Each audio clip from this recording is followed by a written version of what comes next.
Mais je vous le disais, on commence tout de suite par revenir sur cette polémique qui s'étend depuis dimanche suite aux propos qui ont été tenus par Yann Yambon. Alors, Frédéric Crenc, j'ai envie de commencer par vous.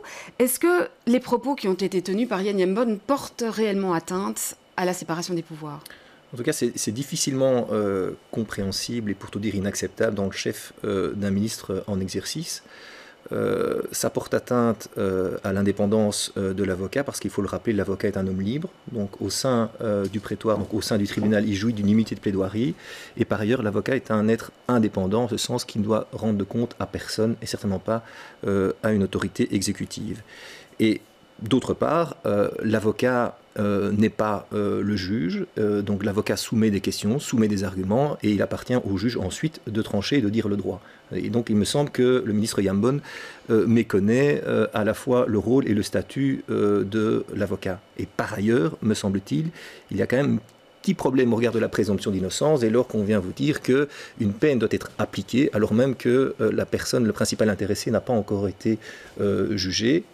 Et une atteinte aussi à l'indépendance du tribunal, puisqu'il y a une forme de pression indirecte qui est exercée à l'égard du tribunal alors que l'affaire est en délibéré. Alors, de multiples atteintes, on va essayer de les détailler, de les préciser. Antoine Chaumet, bonsoir. On peut peut-être rappeler d'ailleurs ces propos, en quelque sorte, au terme de la journée de vendredi. Marie avait terminé sa plaidoirie. 2 jours plus tard, sur une chaîne flamande, en l'occurrence sur la VRT, Yann Yambon critiquait d'une certaine manière la plaidoirie de Marie. En tant que ministre, il ne peut pas le faire. Alors, résolument pas, parce que le ministre est là pour rappeler justement les principes fondateurs d'une démocratie, à commencer par l'état de droit. Alors, l'état de droit, ce n'est pas un concept creux, c'est de dire que personne n'est au-dessus des lois, et à commencer par ces principes, le respect des libertés fondamentales. On a parlé de la présomption d'innocence il y a quelques instants. Le principe selon lequel le pouvoir judiciaire est indépendant du pouvoir exécutif. Et en agissant de la sorte et en exprimant une opinion critique vis-à-vis d'un avocat par rapport aux droits de la défense qui sont contenus dans la Convention européenne des droits de l'homme et par rapport à un siège qui doit trancher une affaire, il s'immisce véritablement dans le pouvoir judiciaire et ne respecte par conséquent pas les principes fondateurs tels que le respect de l'état de droit et de la séparation des pouvoirs. Alors on peut peut-être voir d'ailleurs à l'écran ces propos qui ont été tenus à l'époque par Yann Yambon. Il disait que Maître Marie demande son acquittement, c'est aller un peu trop loin. Si des erreurs de procédure sont commises, il faut peut-être recommencer le procès. Mais cela ne peut mener à un acquittement. C'est en ça, selon vous, Antoine Chaumet, qu'il met à mal la présomption d'innocence ? Mais au-delà de la présomption d'innocence, il vient expliquer aux magistrats ce que l'on attend d'eux comme décision de justice. Il dit même si on a fait une erreur de procédure, on attend de vous que vous ne l'acquittiez pas, mais qu'éventuellement on recommence le procès. Donc pression indirecte sur le tribunal. N'oubliez pas non plus que du point de vue du tribunal, qui nomme les juges ? Le ministre de la Justice et par voie de conséquent le gouvernement.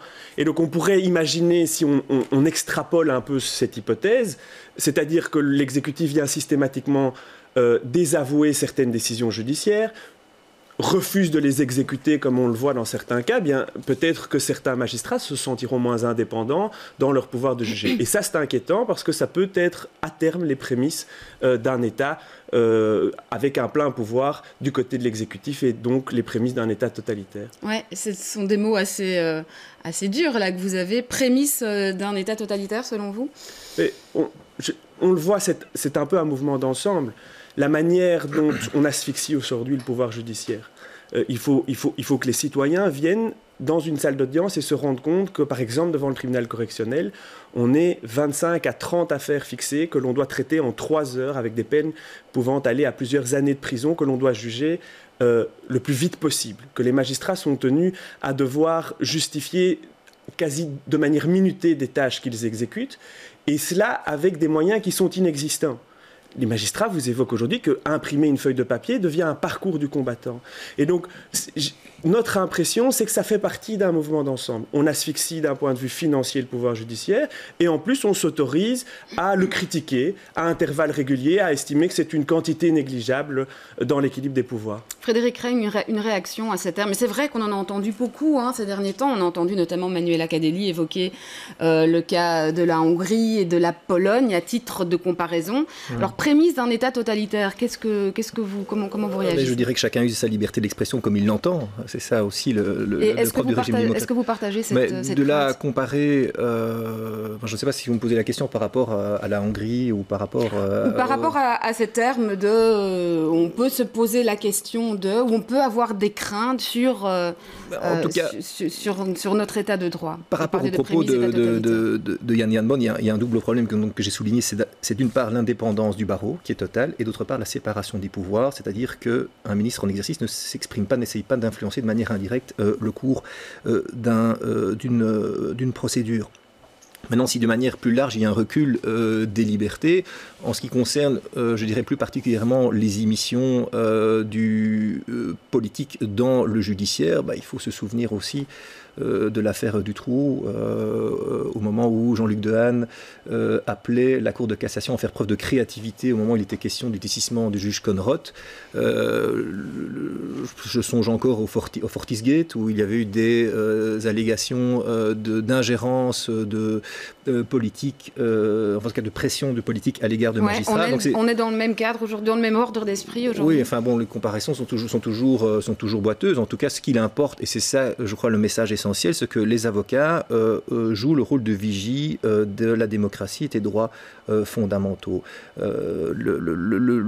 Un homme politique peut s'exprimer librement, et je crois qu'il doit le faire, effectivement. Un ministre a le droit de s'exprimer et le devoir de s'exprimer sur des questions qui intéressent les citoyens, mais il ne peut certainement pas s'exprimer dans le cadre d'une affaire en cours en donnant une orientation quant à la solution qui devrait être adoptée.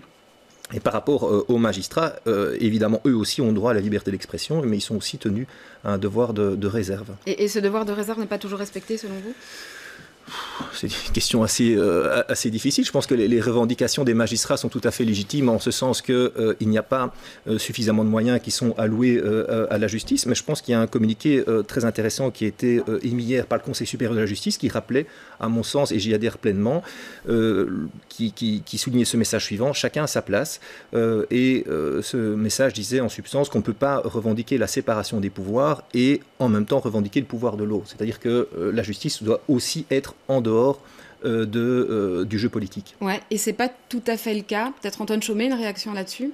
Mais je souscris parfaitement à l'analyse qui est faite. La seule chose, c'est que est-ce que le citoyen ne serait pas aussi choqué si le juge demain refusait d'appliquer la loi ? Et pourtant, si le juge le faisait, il irait à l'encontre du pouvoir législatif ou du pouvoir exécutif en refusant d'exécuter un certain nombre de dispositions adoptées par le Parlement. Tout le monde trouverait ça heurtant et on se poserait la question d'un gouvernement des juges. Aujourd'hui, la situation est inverse puisque c'est l'exécutif qui vient expliquer à un magistrat comment rendre justice. C'est sans doute un peu moins choquant parce qu'il s'agit d'un terroriste, mais que fera-t-on demain si le pouvoir exécutif s'autorise à dire « vous ne poursuivez pas dans tel marché public parce qu'il y a des implications économiques importantes, vous n'annulez pas tel marché public parce qu'il peut y avoir telle ou telle incidence », où ça s'arrête. Et cela est couplé, ne l'oublions pas, avec une volonté claire du politique de limiter le recours aux juges en augmentant le coût de la justice, en rendant difficiles les voies de recours et en limitant son moyen d'action avec des moyens de subsistance qui sont proches de zéro. Alors, avant d'aller plus loin, une question aux professeurs de droit public, puisque c'est vrai que depuis 3 jours, on parle beaucoup d'état de droit et de séparation des pouvoirs. On va peut-être recadrer un petit peu tout ça. La séparation des pouvoirs, c'est évidemment un principe fondateur et fondamental qu'on apprend tous à l'école et qui nous est enseigné par Montesquieu. Mais peut-être recadrer cette question de la séparation des pouvoirs au regard de l'affaire qui nous agite aujourd'hui, qui nous intéresse aujourd'hui. La notion d'état de droit, c'est de dire que en fait, toutes les autorités sont soumises au respect du droit. Et donc, ce qui est évidemment fondamental dans un procès comme celui-ci, dans un procès ultra médiatisé, c'est que la lutte, même contre les personnes qui ne reconnaissent pas la légitimité du tribunal étatique, elle doit se faire avec le droit et non pas contre le droit. Donc ça, c'est tout à fait essentiel. Concernant la séparation des pouvoirs, c'est-à-dire que vous avez 3 pouvoirs. Le pouvoir législatif qui fait les lois, le pouvoir exécutif qui les exécute et le pouvoir judiciaire qui les applique. Et à côté de ça, l'avocat est pleinement indépendant. Il a une liberté qui est totale et son indépendance est totale et doit être totale. Est-ce que Antoine Chaumet, Frédéric Crenc évoquait tout à l'heure les cas de l'affaire Dutroux. C'est vrai qu'à l'époque, on avait beaucoup évoqué le fait que les avocats plaidaient en dehors des prétoires, qu'il y avait eu effectivement cette intervention politique sur des magistrats et sur un tribunal qui devait statuer. Est-ce qu'on est dans le même ordre d'idées aujourd'hui, ou est-ce que selon vous c'est plus grave, ou la situation peut-être plus largement que le cas spécifique de Salah Abdeslam, mais ce que vous évoquiez également du monde de la justice, est-ce que la situation est plus grave aujourd'hui ou pas? Mais c'est notre impression, c'est qu'aujourd'hui les propos de M. Yambon ne sont pas plus ou moins sanctionnables que d'autres ministres en exercice qui se sont exprimés par rapport à une affaire qui était en cours. En soi, cela n'est pas plus grave ou moins grave que ce qui s'est passé par le passé.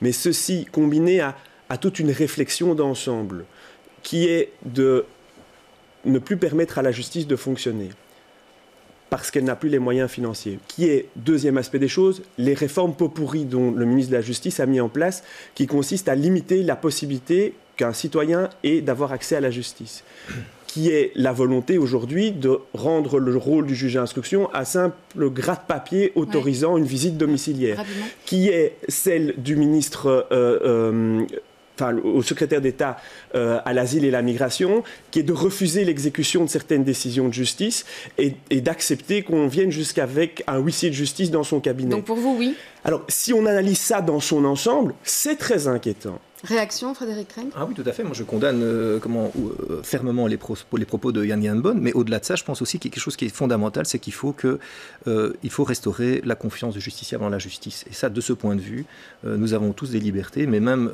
les avocats, les magistrats et les politiques ont un devoir fondamental, une responsabilité majeure pour que le citoyen retrouve confiance en cette justice. Et je pense qu'elle n'est pas, elle est loin d'être gagnée. Il faut à tout prix la restaurer. Deux dernières choses sur lesquelles je voudrais avoir vos avis rapidement, parce que le cabinet du ministre Yambon a fait paraître une réaction en disant: le ministre n'a jamais cherché à influencer le juge, le ministre dispose également du droit d'avoir son propre avis sur la façon dont un avocat remplit son rôle sociétal. En fait, le ministre a émis un point de vue moral.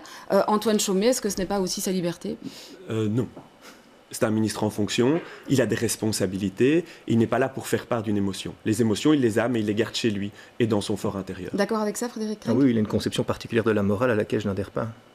Toute dernière chose, il invoquait également le ministre Yambon la réaction du public en disant: mais le public non plus ne comprend pas cette plaidoirie de Sven Marie, hein, qui demandait l'acquittement de son client pour des questions qui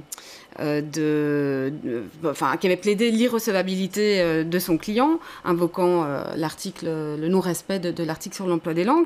Est-ce qu'Antoine Chaumet, il n'y a pas aussi une difficulté à faire comprendre au public, au grand public, des plaidoiries ou des décisions de justice? Est-ce qu'il n'y a pas un travail là aussi? Certainement, mais on pourrait attendre que ce travail soit fait aussi des personnes qui nous gouvernent, en rappelant que le rôle de l'avocat est de soulever des arguments de procédure, même quand ces arguments de procédure choquent, heurtent ou inquiètent. Parce que l'avocat qui exerce ses compétences librement, qui interroge un certain nombre de questions par rapport à un dossier, contribue à la démocratie. Et c'est en ça qu'une décision judiciaire sera une bonne décision, parce qu'il y a eu ce débat contradictoire, parce qu'on a pu se poser un certain nombre de questions d'ordre procédural. Sur la question de l'emploi des langues ici, elle n'est pas anecdotique, parce qu'elle est soulevée dans un cadre d'un procès terroriste, mais c'est une loi qui s'applique tous les jours sur le périmètre de la région bruxelloise, et la sanction du non-respect de cette loi, c'est la nullité. Pourquoi est-ce qu'on a prévu la nullité? Pour protéger la minorité néerlandophone. Et donc, c'est vrai que c'est assez étonnant de se dire qu'il y a une sanction aussi forte pour cette loi-là, mais qu'à l'inverse, notre gouvernement a accepté que des preuves obtenues illégalement puissent fonder des condamnations pénales, quelles qu'elles soient. Donc, on peut perquisitionner chez vous, on peut faire des visites domiciliaires sans respect de la loi et fonder une condamnation pénale, mais par contre, on ne respecte pas l'emploi des langues, eh bien, il pourrait y avoir une sanction maximale qui est la nullité de l'acte qui viole cette loi sur l'emploi des langues. Ouais, Frédéric Reigne, une dernière réaction par rapport à tout ça? Oui, simplement aussi pour dire qu'il n'est pas rare, enfin, je parle sur le contrôle de Maître Chaumet, qu'on plaide l'irrecevabilité des poursuites. Je veux dire, pour des procès médiatisés, on pense à la Credit Bank, on pense à l'église de Scientologie, on pense encore à Taxquet. C'est quelque chose qui est assez fréquent, donc il n'y a rien d'extraordinaire là-dedans. Simplement, je dirais, en ces temps assez difficiles, il faut certainement faire preuve de pédagogie, donc de bien expliquer et non de démagogie, comme les propos qui sont faits ici par des responsables politiques et qui jettent le discrédit sur tous les acteurs, magistrats et avocats. Très bien, merci à tous les deux d'être venus nous donner vos analyses, vos commentaires très éclairants. Tout de suite,